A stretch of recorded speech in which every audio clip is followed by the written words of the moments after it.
hello, Courier Nation. Welcome to the Deliver on Your Business podcast, where you are the boss. Each week, we talk about how to make the most of your business as an independent contractor, as a courier delivering for gig economy apps like Grubhub, DoorDash, Postmates, Uber Eats, and so many others. Well, hello, Courier Nation, and welcome back for another week. And I want to start off with something that I don't normally do, and that's a little bit of sponsorship, although it's not really a sponsorship because it's me.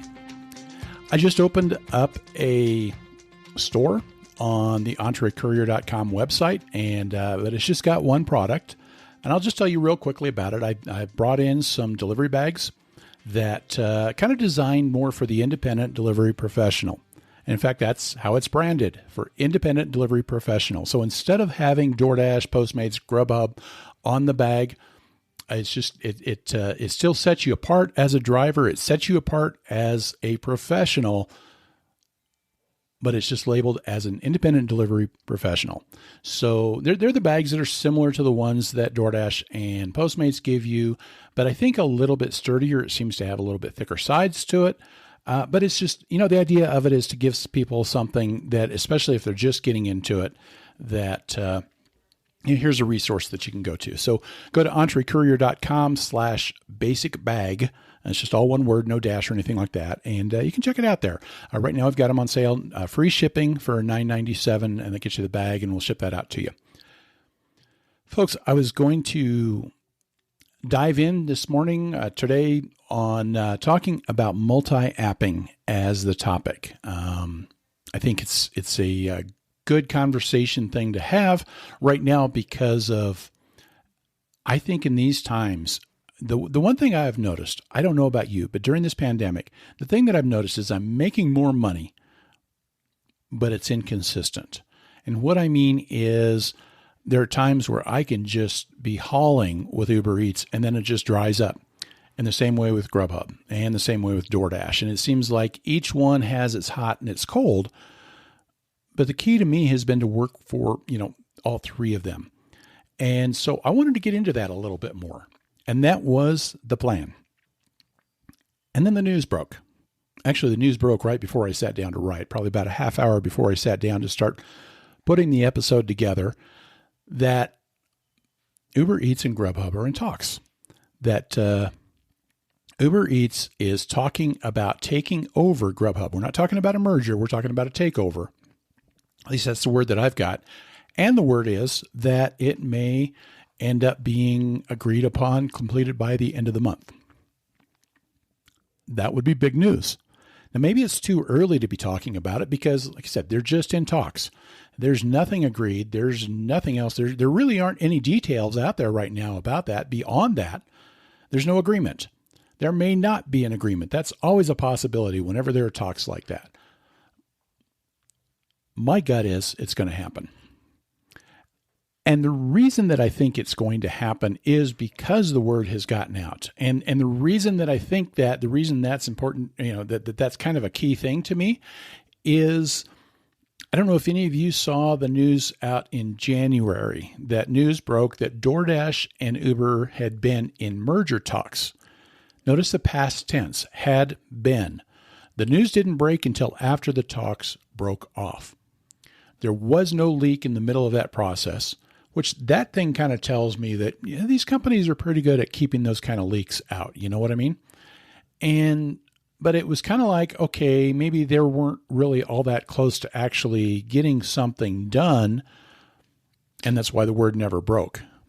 The fact that, the sources have talked to a few different news services. I'll put a couple of links to some articles that are up there.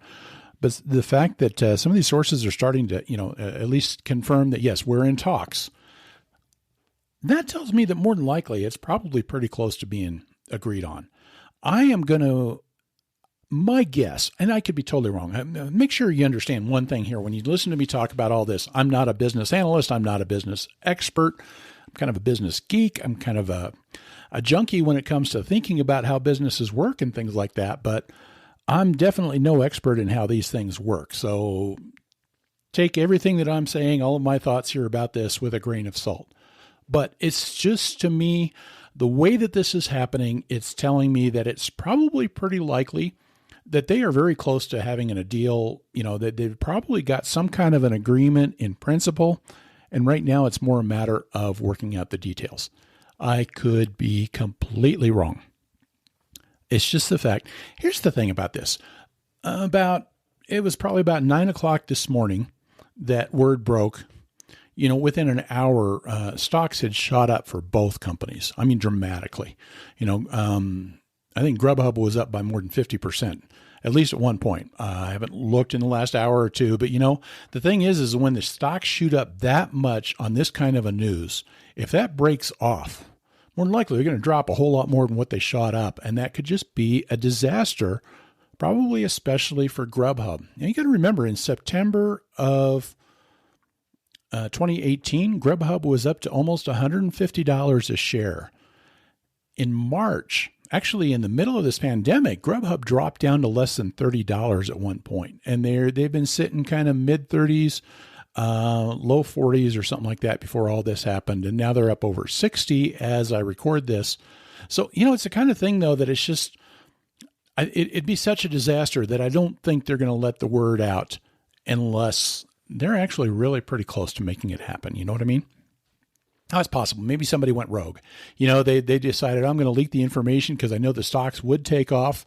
And when they get that information, then they could sell their own stock, and it kind of accounts to insider trading, I think, but I don't know the details of how all that works. But I don't know. My gut is way too big to ignore. So believe me, I try to ignore it every day. But in the end, it's just my gut feeling is this deal is going to happen.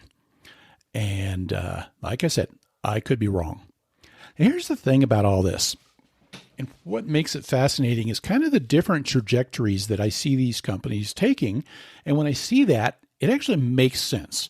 You start with, I think, Grubhub taking a dive, and then you add in, I think, Uber Eats getting a lot more serious about delivery. And so the two things kind of make a little bit of sense. No, it wasn't that long ago. Grubhub was the king of the mountain. Like I said, September of 2018, they were at $146 a share, I think, and they were dominant. They had the market. I mean, you would think it was pretty much wrapped up or something. But I think probably there's a few things that happen. One thing you got to remember, Grubhub started out as a marketing company, not as a delivery. I mean, they didn't get into delivery until just a few years ago. They were more about helping restaurants advertise their businesses online. They were more about helping restaurants market themselves, and they evolved into helping them create online ordering, really more about takeout. And if delivery was involved, it was more so that people could order online so that the restaurants could do the deliveries.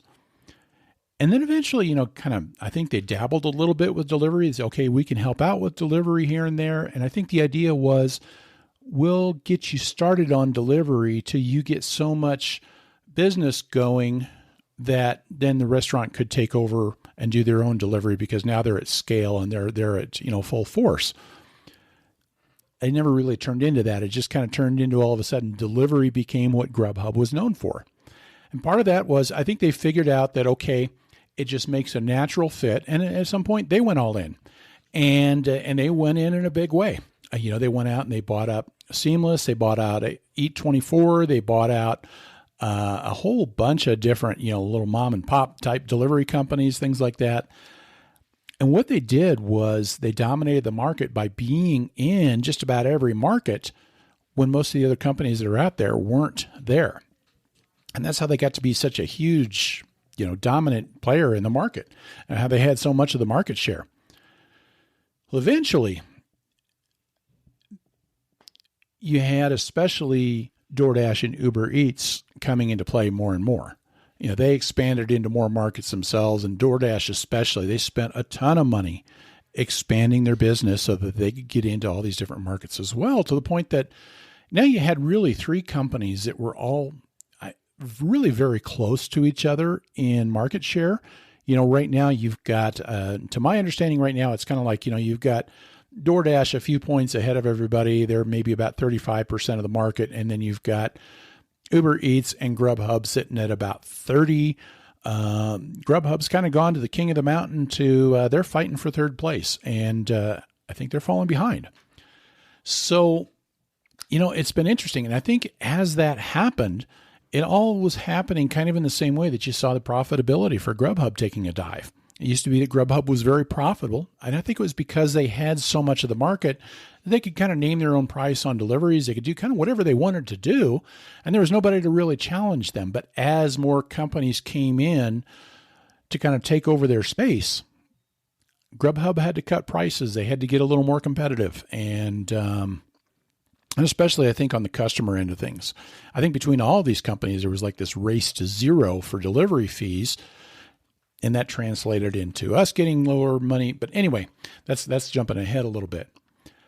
I've got to wonder, the other thing that's happened with Grubhub now has been during this pandemic. They started out making a big deal about the fact that they're going to help restaurants out. I don't know if you saw all the press, but boy, that was the big deal. Yeah, we are helping restaurants out through these very difficult times by deferring payments. They weren't waiving. And I think a lot of people got the idea that they were waiving. I talked to restaurant owners that they kind of got the impression they're going to waive these fees. No, what they're doing is they're saying, no, we're going to wait. You don't have to pay them right now. But they had very set times that they did have to pay.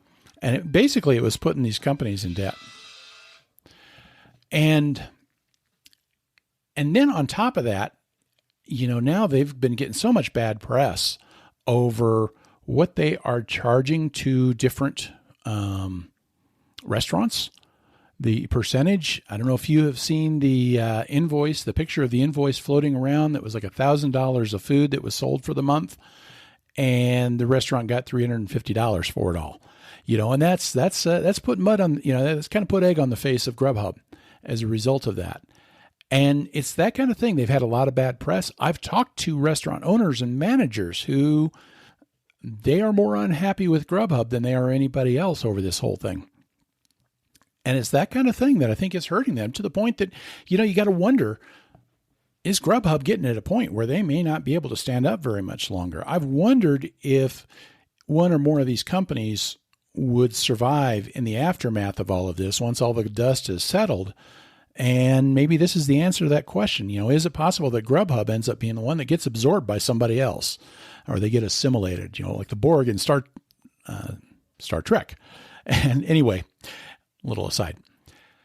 At the same time, I see Uber Eats going the opposite direction. I see them getting more invested in delivery. Maybe, I don't know if there was already, I think it was already the plan before all of this happened, but maybe even more so now that this has happened and delivery has been kind of the thing to save their hide. But there was a good article from Business Insider that I'll put a link in the show notes that all of these different articles that popped up right away, as always happens when there's breaking news like that. And the one from Business Insider, I think, did the best job of actually delving a little more into the story. Most of them just said, oh, yeah, there's word that they're in talks. And that's about all there was. And in the Business Insider article, he dug a little bit into, talked about how Uber had bought out a grocery delivery startup in Latin America just last fall, that in their shareholders meeting just very recently, that Dara Khosrowshahi, I'm terrible at pronouncing his name. I apologize if you're listening to me, Dara. But, he told them that they're looking at acquisitions, and their goal is to be number one or number two in every market that they're in on the delivery side. So it's like, I think they're really investing. And the thing is, I can tell you from my experience that I see investment taking place just in the steady improvements that I see going on within their app. They have been slowly but consistently introducing improvements in the information they're providing for drivers. I would say in 6 months, Uber Eats has morphed from being the very worst as far as what information you've got to make a decision on to maybe being the best. There's a couple of things where they still need some work, but the thing is like it's every couple of weeks lately. It's been, all of a sudden it's just something pops up.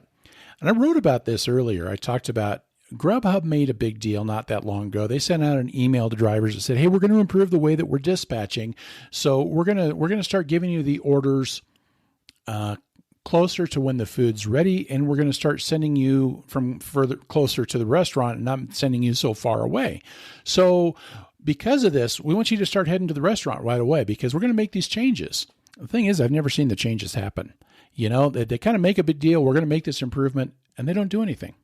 Maybe they're doing it in some places. I don't know. I haven't heard from anybody yet that's seen that happen. But the flip side of it is Uber Eats never did a thing. I never said a thing. But they just roll out these little improvements here and there. They did make, as part of their big change they changed their pay model up at the end of last year, early part of this year in some markets, they changed their pay model up, and they did finally start telling you where the customer was by looking on the map, But it was kind of hard to read. It was kind of hard to tell. Well, then they started adding information. They started putting, it used to be that when they first rolled out the change, they still told you how many minutes away the restaurant was. They kind of give you an idea of a price, but whatever. Then they started adding in that it's like, okay, it's so many minutes for the total delivery and it's so many miles for the total delivery. That's something nobody else is doing. Nobody else is giving that information. They started putting that on there. Then they started listing cross streets close to where the customer is.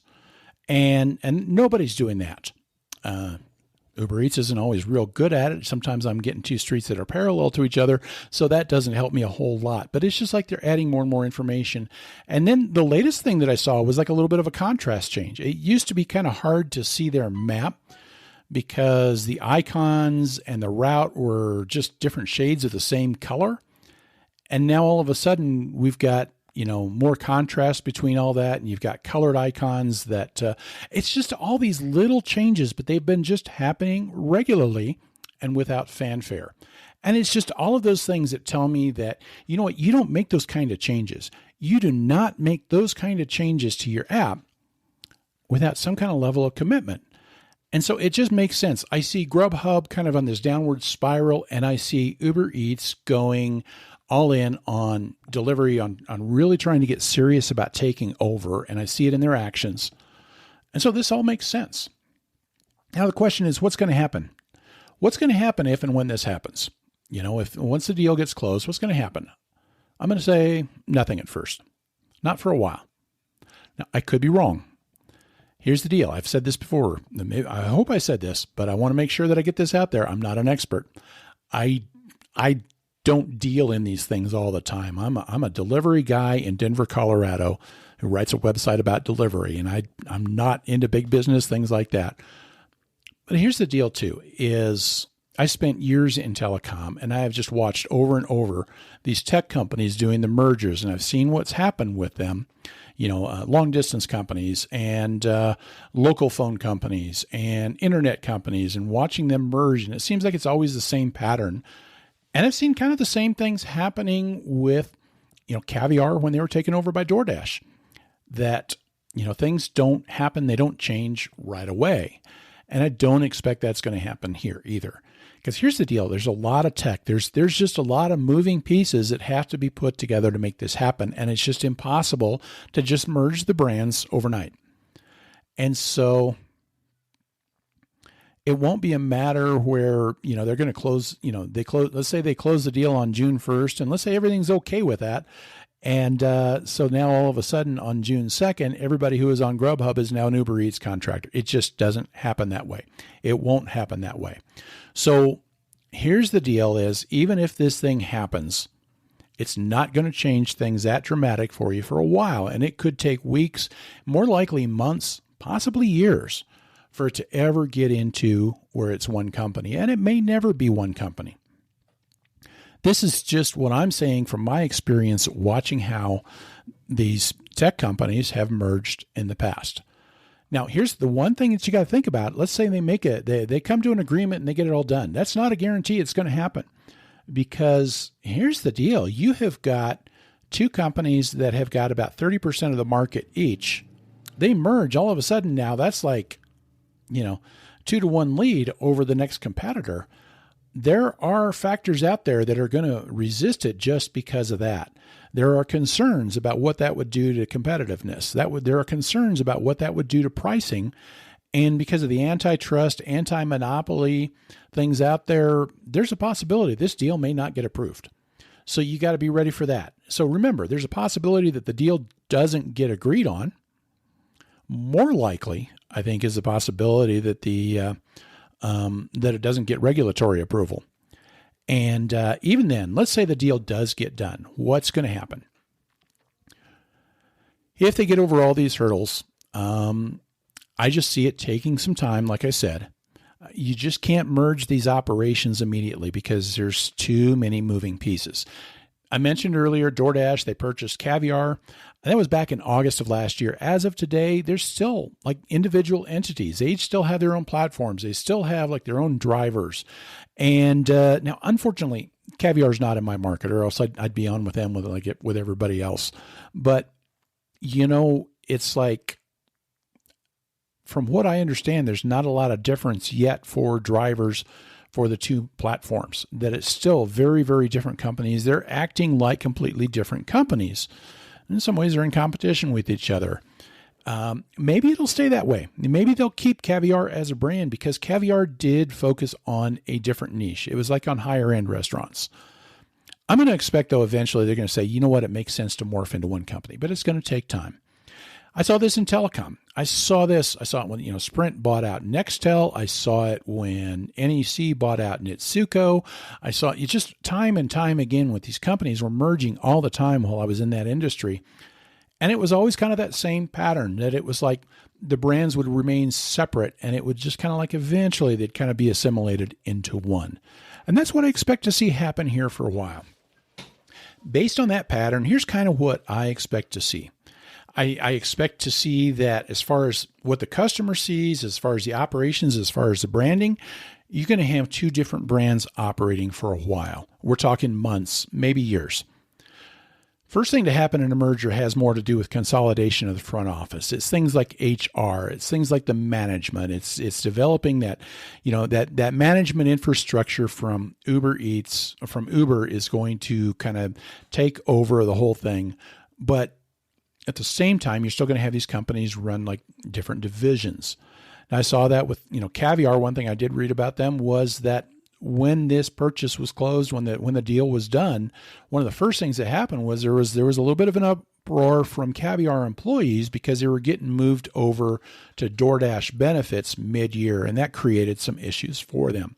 So there's some things like that will happen pretty quickly. I expect that the restaurants will continue to deal with each brand individually. It's not going to merge all into one thing all at once for them. They will continue to go with their agreements with Uber Eats on the Uber Eats side, and they'll continue to work with their agreements with Grubhub on the Grubhub side. And they will probably still continue to deal with Grubhub people for the one side and Uber Eats people for the other. That's what I saw when I've been involved with companies that merged and we worked with both companies. You just see those things kind of happening. It takes time. Part of it has to do with they just got to have time to get past all of the agreements and the contracts that are in place. And part of it is it just takes time to they got to work on other things before they can start bringing that together. For drivers, I expect that initially driver care is going to be separate for Grubhub for a while. And, whatever the driver support and the green hubs and things like that will be separate for Uber Eats. Eventually what will happen is they'll kind of merge those people together, but they'll kind of work like wearing two hats. They'll do support for Grubhub. They'll do support for Uber Eats. I think the pay models will kind of remain independent of each other, maybe indefinitely. You got to remember, these are two very, very different approaches to drivers. And it could be if they decide that the two brands make sense, that maybe the two different types of pay models. Because Grubhub, you've got all of your pay information right away when you get the order. With Uber Eats, you get an estimate of what the pay from Uber Eats is going to be, and the tip isn't included at all on that. And so because they're so different, it's just going to take time for those two to get merged together. On the app side, again, the same thing. They're going to run separately. At some point, they're going to get to a point, though, where from a tech standpoint, it doesn't make sense to keep trying to support two different apps, and they're going to move to one. Now, maybe this is one that Grubhub will survive. Because here's the deal. The Uber Eats app, it was designed as a rideshare app, and it was kind of like, okay, then we just kind of added delivery into it. I kind of wonder if part of the reason them doing this is they needed to get a good app that's designed just for delivery. I don't know. Or maybe they like that being able to kind of be just this thin line between rideshare and delivery. One way or the other, it's all going to morph over to one or the other. And when they are able to do this is going to take time, because it takes time for them to figure out what features, what things do they want to keep from one to do the other. And it's going to take time to be able to just figure out the logistics of making that change. Eventually, it'll all morph into one app. I'm going to guess it's going to be closer to the Grubhub app than the Uber Eats, because it's designed for delivery. After all of that, at some point, they're going to figure out, you know what? Maybe their intent to begin with might have been to keep the brands separate. After a while, it's just kind of like, this doesn't make sense to keep operating two brands. We own two brands that compete with each other, especially because there's not a lot of distinction from one to the other. It's not like Caviar and DoorDash, where Caviar was focusing on higher end restaurants and DoorDash kind of more general. And so these are two that are very close to each other. So I would guess that eventually they will morph into one. Now, whether it's going to be, it'll all turn into Uber Eats, or whether they kind of create a different independent app or independent brand that is a combination of the two, that's anybody's guess. So the question is, which one's going to be better for drivers? If it were all Uber Eats or if it were all Grubhub? What do you think? I would love to hear your comments. Email me, ron@entrecourier.com, or head over to the website and hit the contact, or head over to the post that I'll put the link in the show notes and leave a comment there, because I would love to hear your thoughts about which one you prefer. I'm going to tell you mine just real quickly. Now, if I get into a lot of detail, I could really make this long. I don't want to do that. I am going to say something that might surprise a lot of people. If I had to choose one or the other, I would actually go with Uber Eats. I know a lot of people, especially most people that do Grubhub, they would want nothing to do with the way Uber Eats does things. But it's just because, I'll put a link to this. I did some articles where I talked about kind of doing this challenge of starting to do more Uber Eats. And with the changes they're making, I'm finding it's actually paying better in most cases. Now, it's hit and miss with Uber Eats right now. And some of that has to do with the pandemic. Some of that has to do with so many rideshare drivers picking up delivery now. And so that's saturating the market. It's the one drawback. But I think if you got to a point where it was all done, all of the business for both sides were all done on either Uber Eats, and it was going to be busy, it was going to be consistent, or if they did it the Grubhub style, I would rather have the Uber Eats method. At some point, maybe I'll dig into that a little more detail. The question, though, overall, is this a good thing or is it a bad thing? I think it's going to be a bit of both. I don't know necessarily if it's a good thing for Uber or not, because here's the problem that I see for Uber is, are they spreading themselves a little too thin by doing this? Because the deal is, it was kind of like delivering food off of their rideshare model. But by taking on Grubhub, they're taking on a lot more than that. They're taking on this marketing company that is really very, it's very foreign to the gig type approach that Uber has always had. And I wonder if they're going to be able to handle doing that, unless they spin off a part of that. That's always a possibility. In fact, I wouldn't be surprised if it was like, okay, we'll take over, Uber Eats will take over the delivery part, but this marketing part will kind of be its own little company that's spun off. I don't know. It'll be interesting. I think that this could create some issues. I go back to Telecom. When Sprint bought out Nextel, it was a very different company, completely different technology. The networks were not compatible with each other, and it almost killed that company. I think in a way it did kill that company. I think it put Sprint in a position where, eventually they were bought out by SoftBank and eventually bought out now by T-Mobile. And so, I wonder if this could be the kind of thing that actually does the opposite of what Uber thinks. Here's the other question is, what does it do when it cuts down so much on the competition? Because you get from three companies that are all fairly close to each other in, market share, different things like that. And so there's a very healthy competition between the three of them. And now all of a sudden it's kind of 2-to-1. You've got two of them together, and it totally shifts the balance. And is that going to mean more pricing, higher prices? Maybe higher prices isn't a bad thing. Here's the problem with the competition that's gone on is that it forces this race to zero on delivery fees and things like that, to the point that these companies really can't afford to pay their drivers that much. And so on all of the platforms, we've seen this drop in, we've seen this drop in what they're paying out. They've cut the pay models, different things like that. So it's just going to be interesting to see what's going to happen, and what does that do? But it's that competition thing that could be the deal breaker as far as regulators go.